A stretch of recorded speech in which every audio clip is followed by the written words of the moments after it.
Oi, pessoal, boa tarde. Josefa Nunes com vocês, professora de Ciências e Biologia da Escola Copelg.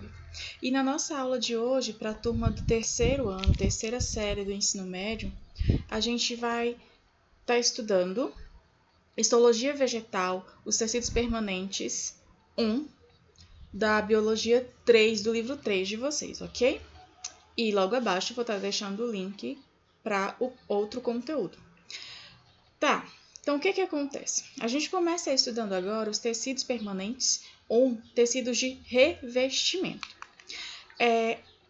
As células que compõem os tecidos permanentes da planta, elas são originadas com base na atividade dos tecidos meristemáticos.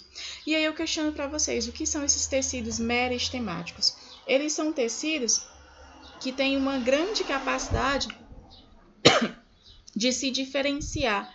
São tecidos que, ainda no início, ainda jovens, eles têm uma capacidade grande de fazer a divisão celular. Elas têm uma alta capacidade de promover a divisão celular.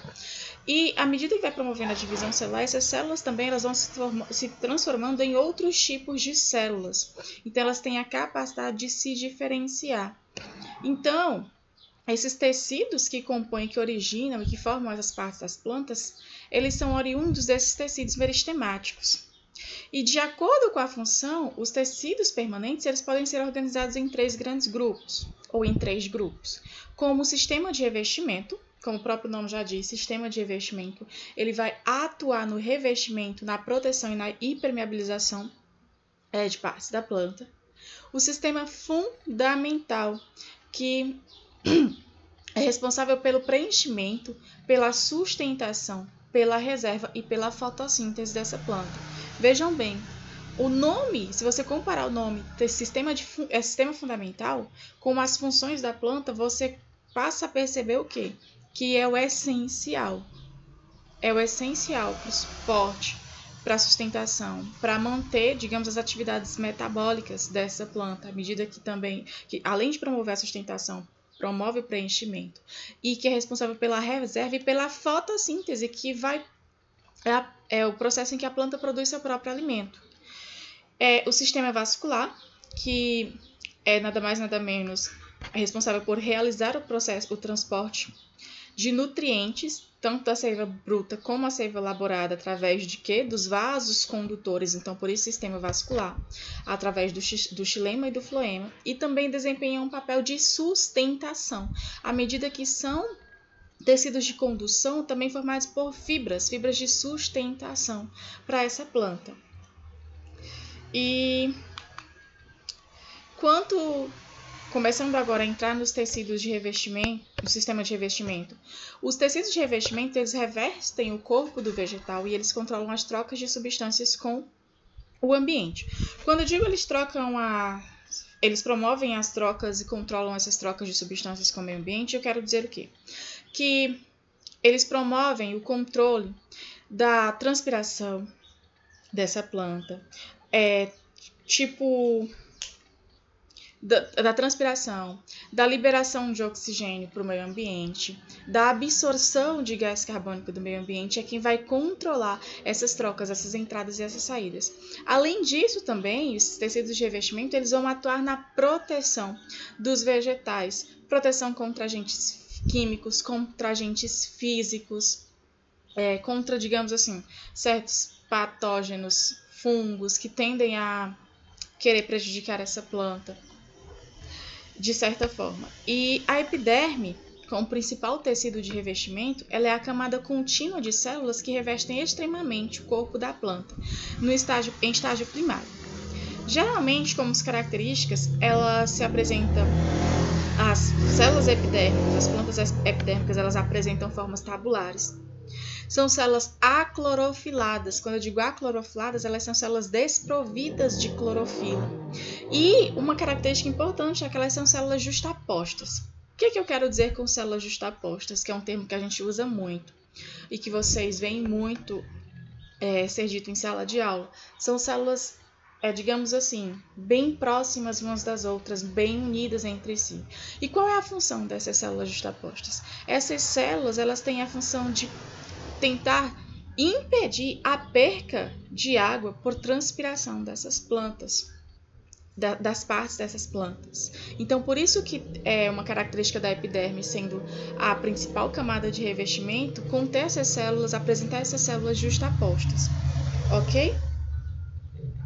Outra coisa também é que essas células, além de impedir ou de diminuir a perda de água, essas paredes dessas células epidérmicas, elas, principalmente das plantas aéreas, elas apresentam substâncias gordurosas.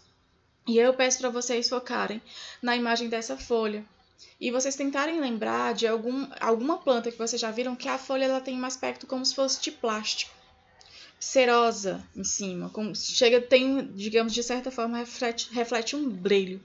E aí o que é que acontece? Essa substância gordurosa, que geralmente ela é a cutina, que é uma substância que forma uma camada protetora em cima nas partes das plantas, principalmente das folhas, elas são camadas externas, que também é chamada de cutícula. E qual é a função dessa cutícula? Impedir essa perca de água por transpiração, de acordo com a necessidade da planta, de acordo com a necessidade desse vegetal. Além da epiderme, o que acontece? Além de interferir também na perda de água, ela também atua na proteção mecânica, na realização dessas trocas gasosas, por meio de vários anexos epidérmicos. Vocês já estudaram comigo também a função dos estômatos. E agora a gente vai estar entrando nesses anexos epidérmicos, digamos assim, que são os portes acessoriais, que são células que desempenham funções, digamos que acessórias, auxiliares a esse sistema de revestimento. Então, a gente tem como anexos epidérmicos que vocês já conhecem, já viram muito falar, os estômatos, que são aberturas na epiderme limitadas por duas células especializadas, as células guardas, que são essas células especializadas, e são cheias de cloroplastos, que também, mediante mudanças de formato, podem abrir e fechar uma fenda chamada ostilo. O que acontece, então, com esses estômatos? Qual a função desses estômatos? A função desses estômatos está em controlar a perca de água por transpiração.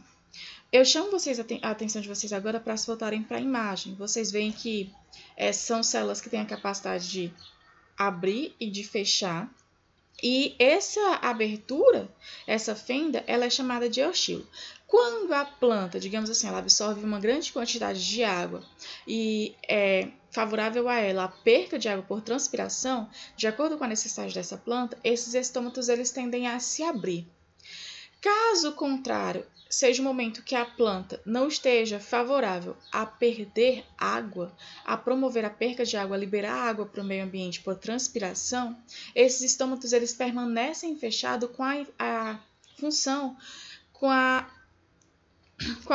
a ideia de impedir que essa planta ela venha a perder água por transpiração e ela venha a entrar no nível de estresse ou numa fase de murcha as folhas. Isso é bem conhecido, é tipo uma planta que ela não foi irrigada no momento certo, ou que ela está com uma deficiência de água, necessidade de água, as raízes não estão conseguindo absorver, não foi disponibilizado a essa planta uma quantidade de água necessária, principalmente, digamos, vocês aí nos períodos mais quentes, no meio-dia, plantas tendem a murchar, tendem a folhinha a começar a cair, a ficar murchinha, a ficar maleável, e ali se encontra um momento que os estômatos eles estão atuando muito, promovendo o fechamento desse ostilo, o fechamento dessa fenda para que venha a impedir a perca de água, para que essa planta ela não entre no nível de estresse. Ok? Além disso, a gente ainda também tem os tricomas, que são anexos epidérmicos bastante variáveis, que ocorrem em todo o corpo da planta. Geralmente, os mais conhecidos são os pelos glandulares e não glandulares, as escamas, as papilas e os pelos absorventes presentes nas raízes. Isso são os tricomas, que eles geralmente, dependendo da parte da planta, ele vai estar presente em toda essa planta, mas em formatos diferentes, de acordo com a necessidade, de acordo com o órgão da planta. E o mais interessante é que, tipo assim, eles também têm uma função de diminuir a perda de água por transpiração. Só que também eles têm papel de secreção, como vocês podem ver na imagem que está acontecendo. E de também atuar diretamente na absorção de substâncias, digamos assim, para essa planta, como a gente pode ter um exemplo, não sei se vocês já viram falar, uma planta muito conhecida como ortiga, que você se triscar, se você tiver contato com essa planta, é liberada, é secretada uma substância que ela pode vir causar irritação na nossa pele, que são conhecidas como substâncias urticantes. Substâncias também oleosas, que são ricas em óleos essenciais, geralmente como o hortelã, que a gente quebra, que a gente machuca uma folhinha, a gente passa, libera logo uma essência, né, de hortelã, o eucalipto, bem conhecido também. Ou também como podem liberar substâncias digestivas, como algumas plantas, principalmente as plantas carnívoras, à medida que elas envolvem, que elas conseguem capturar um animalzinho, elas tendem a liberar substâncias digestivas. Aquelas substâncias digestivas, elas vão estar ali atuando no corpinho daquele animal, decompondo ele de certa forma. E a planta, ela tende a se alimentar, a absorver somente os nutrientes que foram disponibilizados a partir da digestão daquele animal. Ok? A gente ainda tem outro exemplo, os pelos absorventes, que são projeções das células epidérmicas de raízes jovens de muitas plantas, com uma função muito conhecida, que é a função de absorver águas e nutrientes minerais para a planta. Então, esses pelos absorventes é quem absorve esses minerais, essa água necessária para a planta, e esses nutrientes, essa água, elas tendem a percorrer todo o corpo dessa planta através de quê? Através dos vasos condutores. Principalmente chama a atenção de vocês. Através de que vaso condutor? Se é por parte das raízes, é do vaso condutor xilema, onde esses minerais e essa água, elas tendem a percorrer de que direção? A direção de raiz até as outras partes da planta. Ok? A gente ainda tem os acúlios, como também anexos epidérmicos, e eu chamo a atenção aqui para vocês, para não confundirem com espinhos. Por quê? Os acúlios, eles são, digamos assim, estruturas que são formadas da própria epiderme, então na própria camada de revestimento. Já os espinhos, eles são, digamos que, projeções que são formadas desde o caule dessa planta até os outros tecidos. O que eu quero dizer com isso? Se você for tentar quebrar um espinho e se você for tentar remover um acúlio da planta, o espinho você tem mais dificuldade de quebrar. Por quê? Porque ele é uma projeção já que sai do caule, é originada a partir também do caule. Já o acúlio, ele é simplesmente mais fácil, você consegue descolar, porque ele é uma projeção já oriunda da própria epiderme, do próprio tecido de revestimento, não tem uma aprofundação. Não é aprofundado, de certa forma. Então, esses acúlios, eles são estruturas pontiagudas formadas por lignina ou pelo acúmulo de substâncias inorgânicas impregnadas juntos à parede celular das células epidérmicas. Geralmente, esses acúlios eles servem como elementos de defesa, eles vão atuar como elementos de defesa. No entanto, eles também têm uma conexão com o sistema vascular da planta. E devido a serem originados diretamente da epiderme, eles também são fáceis de serem removidos. E quando você remove, geralmente outras células, outras camadas de células epidérmicas tendem a reverter o ponto que foi descartado aquele acúlio, e ele tende a secar, para impedir também a perca de água ou de outras substâncias. As escamas elas são tricomas modificados de forma geralmente discoides e têm como principal função também diminuir a perca de água por transpiração. E uma coisa, essas escamas eu quero chamar uma atenção que além de absorver, está diretamente ligada à função de diminuir a perca de água por transpiração, elas também têm a função de absorver nutrientes. E em muitos casos, elas são chamadas de escamas de absorção. Só uma observação, esses não são anexos epidérmicos que são encontrados em qualquer tipo de plantas. São plantas específicas, poucas espécies que tendem a apresentar escamas. E uma das espécies que é mais conhecida, eu posso citar, são as bromélias, que são plantas que crescem em outros vegetais. Então, elas têm a capacidade, elas conseguem desenvolver, de certa forma, criar essas escamas, principalmente para que tenha mais facilidade de absorver esses nutrientes e também de controlar essa perca de água à medida que, digamos que são um pouco dependentes dos outros vegetais, na qual elas se adaptam ou elas crescem sobre outro vegetal, ok? E ainda existem os hidatódios. Quem são os hidatódios? Eu acho muito lindo, muito fofo, vocês já devem ter visto.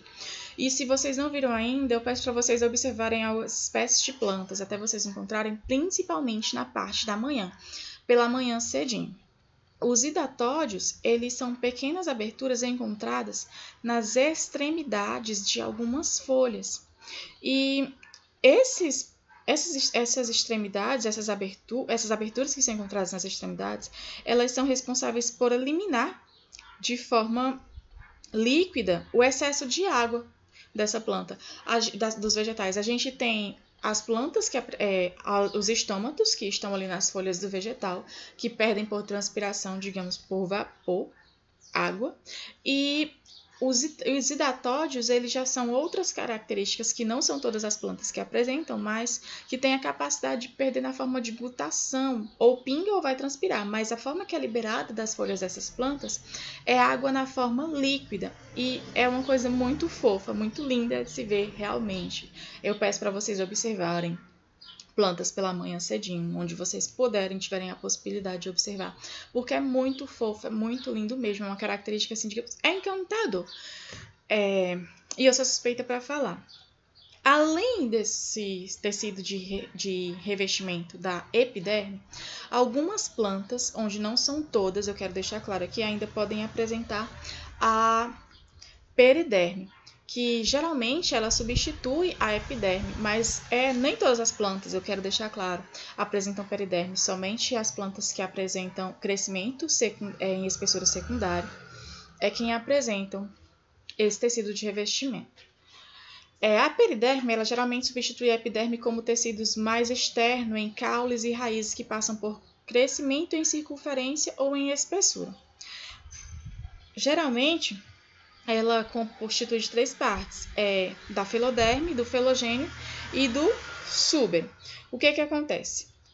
O súbero, ou filema, o filogênio, que também é chamado de câmbio, vocês já ouviram muito essa palavra, câmbio, da casca, e a filoderme são os conjuntos que tendem a desenvolver uma maior resistência a essa periderme. Ok? E eu quero deixar bem aqui, chamar uma atenção para o filogênio. O filogênio, galerinha, ele é um tecido meristemático que tem a capacidade de formar o súbero, que é a superfície externa, e a filoderme em direção à superfície interna do corpo da planta. Então, o que eu quero questionar aqui? Que o filogênio, ele tem a capacidade de promover a diferenciação celular. E é essa diferenciação que vai dar origem tanto à filoderme quanto ao súbero. Para a parte externa da planta, ele vai dar origem ao súbero, e para a parte interna da planta, ele vai estar dando origem à filoderme, ok? E o súbero, geralmente, em um estágio, digamos assim, que adulto, quando ele atinge um estágio adulto, ele tende a ser construído de células mortas. E essas células mortas, elas ficam sendo células endurecidas, que é o que dá a resistência, digamos assim, à planta. É por isso que em alguns casos a gente olha alguns caules já, tipo de uma planta já adulta, tá ali aquela cor acinzentada, aquela cor amarronzada, e ela tem uma grande resistência, ela apresenta um aspecto de dureza. Então, esse aspecto de dureza, ele se deve essas células serem células mortas e contém uma grande quantidade de suberina, que é uma substância pouco permeável e que compromete as trocas gasosas e também as trocas de nutrientes. Digamos assim, que diante dessa situação, essa planta ou essas substâncias, ela tende a promover para essas plantas uma capacidade também de proteção contra atritos, contra choques, à medida que ele apresenta uma rigidez e uma dureza específica. Ok? Eu peço para vocês, em algum momento que tiverem ou pesquisarem, o caule do pé de cajá. Vocês veem que digamos assim, que é tipo meio que rachadinho. Todo ressecado, mas que rachadinho. O que acontece? Também está presente nas árvores do cerrado. Isso é uma característica muito peculiar, porque apresenta essa camada de suber envolvendo troncos e galhos, e essa característica geralmente ela é tida como uma adaptação tanto ao fogo, que é frequente em determinadas regiões, em determinadas épocas, devido à baixa umidade relativa do ar, e ela também acaba agindo como um isolante térmico, impedindo que essas altas temperaturas elas atinjam os tecidos mais internos desse caule. E vocês conseguem ver que tanto nas árvores do cerrado quanto no pé de cajá, é como se o caule, a camada mais externa, fosse rachadinha, mas lá no fim tem como se fossem pequenos. Você já começa a ver um caule de células vivas, que é para facilitar também a troca de nutrientes e a transpiração celular. Ok? Então, esse é o conteúdo da aula 9, tecidos de sustentação e tecidos permanentes 1, histologia vegetal. Eu já vou estar deixando aqui para vocês atividades, que eu peço para vocês resolverem as atividades de sala, do livro, tópico para a sala, do livro 3, páginas 76 e 77. E a entrega dessa atividade será via Google Sala de Aula. Eu vou estar abrindo essa atividade hoje ainda. E resolver também as atividades referente ao capítulo, referente à aula 9 da Biologia 3, lá na plataforma do SOIS, que eu também vou estar acompanhando o desenvolvimento e a resolução de vocês por lá. Mil desculpas. A data de entrega dessa atividade é dia 16/6/2020, ok? Mais dúvidas, vocês podem estar me mandando mensagem. Pode estar deixando mensagem na plataforma, no Google Sala de Aula ou via WhatsApp, tá ok? E até a próxima. Beijos!